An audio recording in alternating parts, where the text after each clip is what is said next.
നമസ്തേ. ഞാൻ മുരളീകൃഷ്ണൻ, പാലക്കാട് അഞ്ചുമൂർത്തി മംഗലത്തിൽ നിന്ന്. ആത്മദർശൻ യോഗാസനാലയത്തിലേക്ക് ഏവർക്കും സ്വാഗതം. നമ്മൾ ഇന്ന് നോക്കാൻ പോകുന്നത് വയറ് കുറയ്ക്കാനായിട്ടുള്ള കുറച്ച് ചെറിയ ഒരു എക്സസൈസാണ്. ചലനക്രിയ അഥവാ ശിഥിലീകരണ വ്യായാമം, കിടന്ന നിലയിലുള്ളത്. നമ്മൾ മുന്നേ ചെയ്തിരുന്നു, നിന്നിട്ടും ഇരുന്നിട്ടും ഒക്കെ ധാരാളമായിട്ട് ചെയ്തത്. ഇപ്പോൾ കിടന്ന നിലയിലുള്ളത്. ഇത് വയറ് കുറയ്ക്കാനൊക്കെ വളരെ നല്ല മൂമെൻറ്റ്സ് ആണ്, നല്ല ചലനക്രിയകളാണ്. അതോടൊപ്പം ഒരു ആസനാസ് കൂടെ ഇതിൽ ഉൾപ്പെടുത്തുന്നുണ്ട്. മേരുദണ്ഡാസനം, അർദ്ധമേരുദണ്ഡാസനം ആൻഡ് മേരുദണ്ഡാസനം ഇതിൽ ഉൾപ്പെടുത്തുന്നുണ്ട്. ഓക്കെ, നമുക്ക് പരിശീലനത്തിലേക്ക് പോവാം.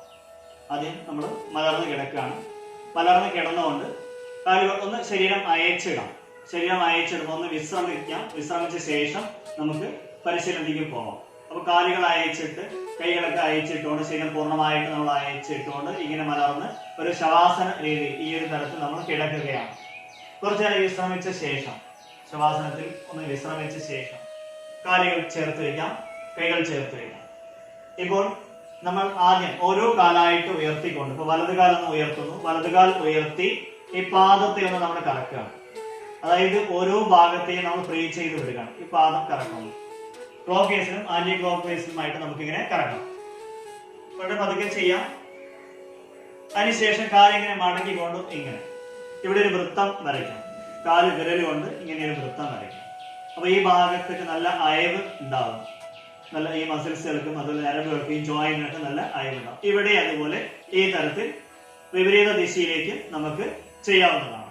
ഇരുവശങ്ങളും ഒരുപോലെ വേണം. ഇങ്ങോട്ട് 3 തവണയാണെങ്കിൽ ഇങ്ങോട്ടും 3 തവണ ഒരുപോലെ ചെയ്യേണ്ടതാണ്. ശേഷം കാല് നീട്ടിക്കൊണ്ട് ഈ തരത്തിൽ ഒന്ന് ഉയർത്തി താഴ്ത്താം. കാല് നിലം തൊടാതെ ഇങ്ങനെ ഉയർത്തി താഴ്ത്താവുന്നതാണ്. ഈ ഒരു തരത്തിൽ ഒരു 5 തവണ 10 തവണയെല്ലാം നമുക്ക് ചെയ്യാം. ശേഷം അതേപോലെ കാല് ഉയർത്തുന്നു, പാദം അതേപോലെ നേരത്തെ ചെയ്ത പോലെ തന്നെ ഇങ്ങനെ കറക്കുന്നു. തിരിച്ചും അതേപോലെ ഈ കാലിനെ മടക്കി ഈ ഒരു തരത്തിൽ കറക്കുകയാണ്. തിരിച്ചും അതേപോലെ തന്നെ വിപരീത ദിശയിലേക്ക് നമ്മൾ ചെയ്യും. ഇനി കാൽമുട്ട് മടങ്ങാതെ ഈ ഒരു തരത്തിൽ വീണ്ടും നമ്മൾ അതിനെ വിപരീത ദിശയിലേക്കും നമുക്ക് ചെയ്യണം. 2 വശങ്ങളും ഒരുപോലെ വരണം. 3 ആണെങ്കിൽ 3 തവണ, 5 തവണയെങ്കിൽ 5 തവണ, 10 തവണയെങ്കിൽ 10 തവണ. ഇരുവശങ്ങളും കാലുകളും ഒരുപോലെ വരണം. കറക്കുന്നതും ചെയ്യുന്നതും ഒരേപോലെ വരണം. ഉയർത്തി താഴ്ത്തുന്നതും അതേപോലെ 2 കാലും ഒരേ തരത്തിൽ ചെയ്യാൻ ശ്രമിക്കുക. ഈ തരത്തിൽ ചെയ്യുമ്പോൾ നമുക്ക് ഈ ഭാഗങ്ങളെല്ലാം നന്നായിട്ട് അയവ് ഉണ്ടാകുന്നു. ഇപ്പൊ ചെയ്ത ഈ ജോയിന്റുകളെല്ലാം തന്നെ അയവ് ലഭിക്കുന്നു. നമ്മുടെ കാലിന്റെ ഇരു കാലുകളുടെയും ഓരോ ജോയിന്റുകളും ഫ്രീ ചെയ്ത്, അതായത് അയവ് ലഭിക്കുന്നതോടൊപ്പം നല്ല രക്തസഞ്ചാരവും അതുപോലെ തന്നെ നല്ല ഞരമ്പുകൾക്കൊക്കെ നല്ല അയവ് ലഭിക്കുകയും ചെയ്യുന്നു. അതേപോലെ ഓരോ മസിലുകൾക്കും, കാലിലെയും ഓരോ മസിലുകൾക്കും അതേപോലെ നല്ല അയവ് ലഭിക്കുന്നു. നട്ടെല്ലിന്റെ ഭാഗത്തുള്ള പേശികൾക്ക് നല്ല നല്ല കരുത്ത് ഏകുന്നതോടൊപ്പം നല്ല ആ ഭാഗത്തും നല്ല അയവും ഉണ്ടാകുന്നു. നട്ടെല്ലിന് വളരെ നല്ലൊരു പരിശീലനം കൂടിയാണ് ഇത്. ഇനി ചെയ്യാൻ പോകുന്ന അർദ്ധ മേരുദണ്ഡാസനം. ഈ അർദ്ധ മേരുദണ്ഡാസനം നമുക്ക് ആദ്യം കാലിങ്ങനെ ഉയർത്തി ആ ഒരു 45 ഡിഗ്രി നിലത്തുനിന്നും ഉയർത്തി 45 ഡിഗ്രി അളവിൽ നമ്മൾ ഉയർത്തി നിൽക്കുന്നു. ഇങ്ങനെ ചെയ്യുമ്പോൾ ഈ ഒരു ആസനം എന്ന് പറയുന്നത് സ്ഥിര സുഖ ആസനം, സ്ഥിരമായി കുറെ സമയം ആ നിലയിൽ നിൽക്കുന്നത് അർദ്ധ മേരുദണ്ഡാസനം. അതായത് മേരുദണ്ഡം എന്ന് പറയുന്നത് നമ്മുടെ നട്ടെല്ലിനെയാണ്. അപ്പൊ നട്ടെല്ലിനും ഇതിന് ഈ ആസനം നല്ല കരുത്തേക്കുന്നു, നല്ല ഗുണം ലഭിക്കുന്നു എന്നുള്ളത് കൂടിയാണ്. ഈ ആസനം ചെയ്യുന്നതിലൂടെ നമുക്ക് നല്ല ദഹനശേഷി ഉണ്ടാക്കുന്നു. അതുപോലെ തന്നെ നല്ല മലബന്ധ പ്രശ്നങ്ങളൊന്നും ഉണ്ടാവില്ല. ഈ ആന്ധ്ര അവയവങ്ങൾക്കൊക്കെ നല്ല പ്രവർത്തന ശേഷി വർദ്ധിപ്പിക്കുകയും ചെയ്യുന്നു. അതേപോലെ അടുത്ത കാലം ചെയ്യാവുന്നതാണ്. 45 ഡിഗ്രി നമ്മൾ മേലോട്ട് ഉയർത്തി ഈ ഒരു തരത്തിൽ നമ്മൾ നിൽക്കാവുന്ന, കാൽപാദങ്ങൾ നന്നായിട്ട് മുന്നോട്ട് വലിഞ്ഞിരിക്കണം. ഈ ഒരു തരത്തിൽ നമുക്ക് നിൽക്കേണ്ടതാണ്. ശ്വാസഗതി സാധാരണ ശ്വാസഗതിയാണ്. ഇത് ചെയ്യുമ്പോൾ ശ്വാസം എടുത്തുകൊണ്ട് ഉയർത്തുന്നു. ആ നിലയിൽ നിൽക്കുന്ന നേരത്ത് സാധാരണ ശ്വാസഗതിയാണ്. കുറച്ച് സമയമാണ്. ഇപ്പൊ നമ്മൾ നിലത്തുനിന്ന് നോക്കിക്കഴിഞ്ഞാൽ നമ്മുടെ കാൽ വിരലിന്റെ പെരുവിരലിന്റെ നഖം മാത്രം കാണാവും. ആ ഒരു തരത്തിൽ ഇത്രയും ഉയർത്താൻ പാടുള്ളൂ. കുറച്ചു സമയം അങ്ങനെ നിന്ന ശേഷം സാവധാനം താഴ്ത്താവുന്നതാണ്. സ്ഥിര സുഖ ആസനം. ആസനം എന്ന് പറയുമ്പോൾ ആ സ്ഥിതി, പോസ് എന്നതാണ്. അതാണ് മേരുദണ്ഡാസനം. അതായത് നട്ടെല്ലിന്, മേരുദണ്ഡം എന്ന് പറയുന്നത് നട്ടെല്ലിനെയാണ് പറയുന്നത്. ഇനി അതേപോലെ 2 കാലും ഉയർത്തിക്കൊണ്ട് ഈ ഒരു തരത്തിൽ ഈ ഒരു പൊസിഷനിൽ അങ്ങനെ നിൽക്കാവുന്നതാണ്. വയറൊക്കെ വളരെ നമുക്ക് ചെയ്യുമ്പോൾ തന്നെ നന്നായി ഫീൽ ചെയ്യാൻ കഴിയും. വരെ ഓപ്പറേഷൻ എന്തെങ്കിലും കഴിഞ്ഞവർക്ക് ഒഴിവാക്കാവുന്നതാണ്. വളരെ നല്ലൊരു ആസനമാണ്. ഹൈ ബി പി ഉള്ളവർ ഒഴിവാക്കാം. വളരെ ശ്രദ്ധിച്ച് ചെയ്യാം.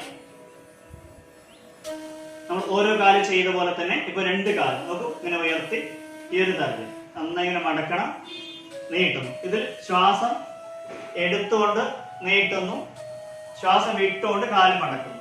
2 കാല് കൊണ്ട് ഇവിടെ ഒരു വൃത്തം വരയ്ക്കുകയാണ്. ഇങ്ങനെ 2 കാല് കൊണ്ട് അതേപോലെ തിരിച്ചു ഇങ്ങോട്ട് വിപരീത ദിശയിലേക്കും ചെയ്യേണ്ടതാണ്.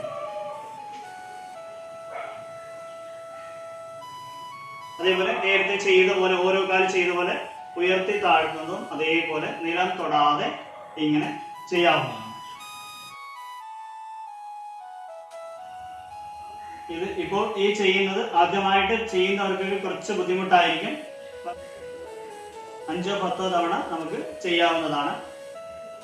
ഇനി ഇതേപോലെ തന്നെ ഇങ്ങനെ മേലോട്ട് ഉയർത്തിയിട്ട് ശ്വാസം എടുത്തുകൊണ്ട് മേലോട്ട് ഉയർത്തുന്നു.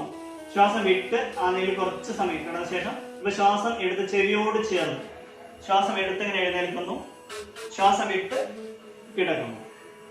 വീണ്ടും ശ്വാസം എടുത്ത് എഴുന്നേറ്റ് ശ്വാസം വിട്ട് കിടക്കാം.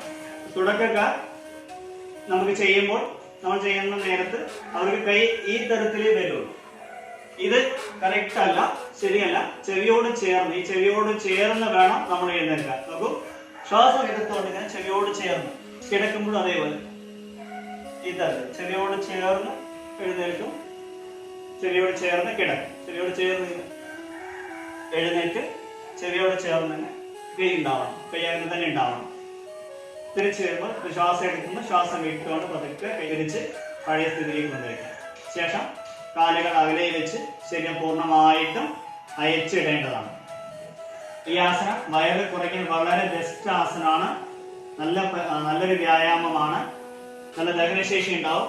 മലബന്ധം പോലുള്ള പ്രശ്നങ്ങളെല്ലാം ഒന്നും ഉണ്ടാവില്ല. നിനക്ക് നല്ല മാറ്റം ഉണ്ടാവും.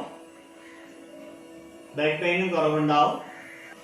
കുറച്ചു നേരം ഈ ഒരു തരത്തിൽ വിശ്രമിച്ച ശേഷം നമുക്ക് കൈകാലുകൾ ചലനം കൊടുത്ത് ഒരു വശത്തേക്ക് ചരിഞ്ഞ് എഴുന്നേൽക്കാവുന്നതാണ്. ഈ ഒരു തരത്തിൽ പരിശീലിക്കാം. എല്ലാവരും ചെയ്തു നോക്കുക. ഈ വീഡിയോ ഇഷ്ടപ്പെട്ടാൽ ഒന്ന് ലൈക്ക് ചെയ്യാം, എല്ലാവർക്കും ഷെയർ ചെയ്യാം, സബ്സ്ക്രൈബ് ചെയ്യാം. അടുത്തൊരു വീഡിയോ ആയിട്ട് വരുന്നതായിരിക്കും. നന്ദി, നമസ്തേ.